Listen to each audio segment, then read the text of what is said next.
For the sailors in World War II, the difference between domination and destruction was often the battleship beneath their feet.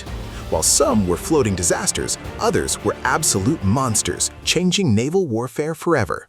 Bronze tier, the liabilities, ships that cost more than they contributed. 12. The Fuso class, Japan. When the Japanese Navy sent the Fuso and her sister ship Yamashiro into battle in October 1944, those ships were already relics. Designed in 1912 and completed during World War I, they were old bones dressed up in new clothes after a refit.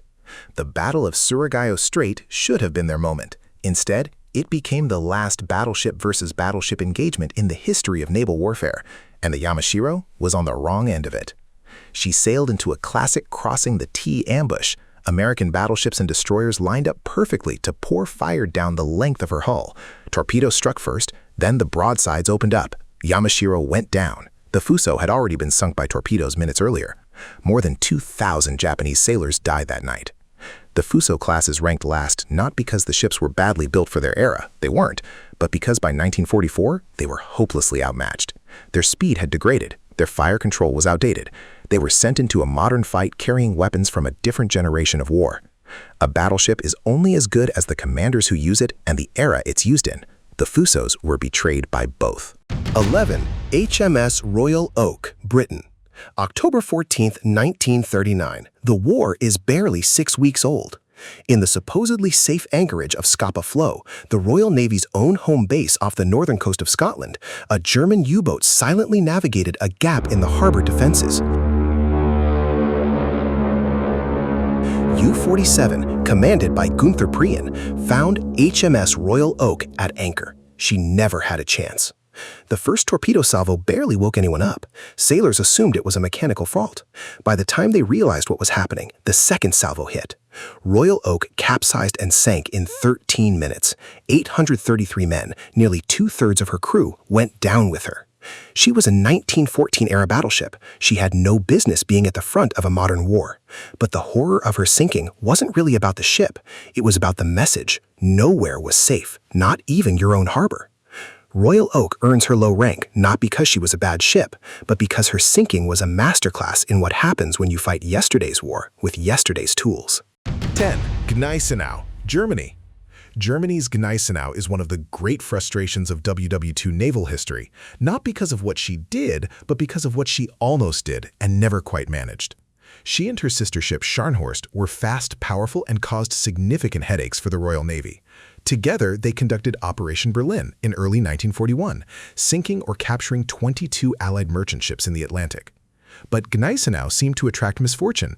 She was torpedoed by a submarine in 1940, bombed by the RAF in 1941, torpedoed again, hit by aircraft, and by 1942, she was sitting in a Norwegian fjord being used essentially as a floating threat, pinning down Allied forces without ever fighting. Eventually, after a botched repair job, the Germans scuttled her themselves. For a ship with such raw capability, she's a monument to strategic misuse and persistent bad luck. Silver tier, the solid performers, dependable but unremarkable. 9. King George V class, Britain. The King George V class gets a complicated spot in history.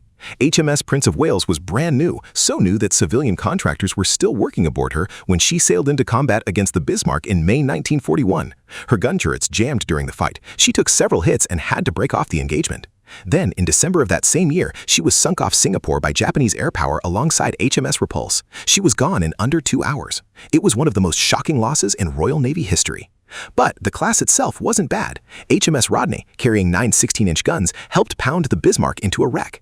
HMS Duke of York sank the German battlecruiser Scharnhorst in 1943 at the Battle of the North Cape. The King George V class were workhorses, not glamorous, plagued by teething problems, but they showed up, and when they worked, they worked. 8. Scharnhorst, Germany. Scharnhorst was the scrabber of the German fleet, relentlessly active, always in trouble, and always causing trouble. She participated in the Norwegian campaign, commerce raiding in the Atlantic, and the audacious Channel Dash of 1942, where she sailed through the English Channel in broad daylight under the noses of the British, reaching Germany without being sunk. Britain was humiliated. Churchill was furious. But Scharnhorst met her end on December 26, 1943, Boxing Day, in the bitter cold of the Arctic Ocean near Norway's North Cape. She sailed out to attack a British convoy and ran straight into an ambush. HMS Duke of York and a screen of cruisers surrounded her. She fought back hard, disabling one cruiser, but she was outnumbered and hit repeatedly. When she finally went down, only 36 of her 1,968 men survived. Scharnhorst earns a middle ranking because she was effective and aggressive, but consistently punching above her weight class, and she paid the price for it. 7. Richelieu, France. Here's a ship most people skip over. The French Richelieu had one of the most unusual careers of any battleship in the war. When France fell to Germany in June 1940, she wasn't even finished. She escaped to the French port of Dakar in West Africa, and then things got strange. She was attacked by the British. Then she was attacked by American forces during Operation Torch. Then she switched sides, joined the Allied fleet, sailed to Britain for a full refit, and ended up serving in both the Atlantic and the Pacific. Richelieu was technically one of the most modern battleships of the war, fast, well-armored, with a unique twin-quadruple main gun layout that no other ship used. She was an extraordinarily capable warship who spent most of the war tangled up in French politics. If she'd been committed fully to the Allied cause from 1940 onwards, she might rank considerably higher.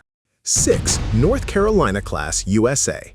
When the USS Washington sank the Japanese battleship Kirishima in a night surface action off Guadalcanal in November 1942, in under 7 minutes of gunfire, she announced that America's modern battleships had arrived. The North Carolina class were the first U.S. fast battleships, modern, powerful, capable of keeping pace with carrier task forces.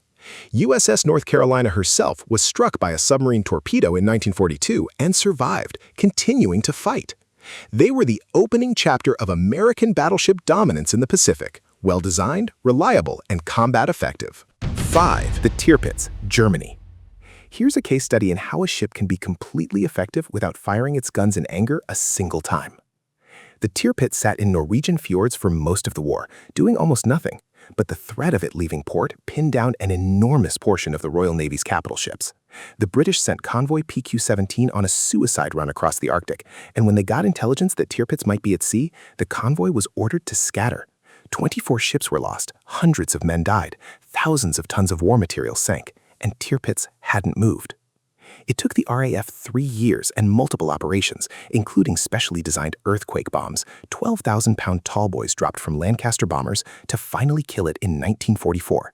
A ship that barely fought achieved enormous strategic effect simply by existing. Gold tier, the heavy hitters, ships that actually mattered. 4. Bismarck, Germany. You cannot tell the story of naval warfare in World War II without the Bismarck. And here's what makes it so compelling. It was at sea for less than 9 days. Germany launched Bismarck in 1940, 50,000 tons, 8 15-inch guns, the most powerful ship in the Atlantic. The plan was to unleash it on British convoys, a single ship that could outrun anything that could hurt it and destroy anything it could catch. On May 24, 1941, in the Denmark Strait, Bismarck and the heavy cruiser Prince Eugen encountered HMS Hood, the pride of the Royal Navy, and the battleship Prince of Wales. The action lasted 8 minutes. A Bismarck shell struck Hood's magazine. Hood exploded. 3. Yamato, Japan. The Yamato was, by every engineering measure, the most powerful battleship ever built. 263 meters long, 72,000 tons fully loaded, 9 18-inch guns, the largest ever fitted to a warship. Each shell weighed as much as a small car, and it achieved almost nothing. That's not a criticism of the ship itself. It's a commentary on how completely the world had changed. Yamato spent most of the war at anchor in Japanese harbors, too valuable to risk, too visible to hide, consuming fuel Japan couldn't spare. When it finally sailed on its last mission in April 1945, a one-way trip to Okinawa with enough fuel only to get there, it was sunk by American carrier aircraft. Nearly 2,500 men went down with it. The Yamato was the greatest battleship ever built, and it was obsolete before it fired its guns in anger. 2. Iowa-class, USA. Yes, we said battleships were obsolete. The Yamato proved that, and yet the Iowa-class somehow managed to stay relevant, not just in World War II, but for decades afterward. Here's why. The Iowa-class were the fastest battleships ever built, over 33 knots. That made them fast enough to keep up with carrier task forces, which changed how they were used. They weren't leading charges into enemy fleets anymore. They were screening carriers, providing anti-aircraft fire, delivering shore bombardment that no aircraft could match. At Iwo Jima, at Okinawa, shells the size of Volkswagens landing on Japanese fortifications. And the Missouri earned a footnote in history that no other warship in the world can claim. On September 2, 1945, Japan signed its formal surrender on her deck. 1. USS Washington. Wait, before we close the book, one ship deserves a final mention. USS Washington sank the Japanese battleship Kirishima with radar-directed fire in near-total darkness in 7 minutes without being hit in return. It was a clinical, almost surgical execution that showed what American fire control technology could do. The South Dakota class contributed enormously. USS South Dakota absorbed dozens of hits at the Battle of Guadalcanal and kept fighting. But the Iowa class takes the top spot for the same reason the best tool always wins.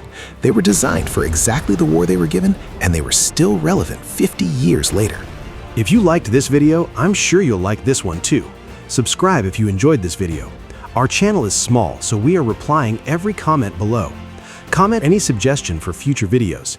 Thanks for watching.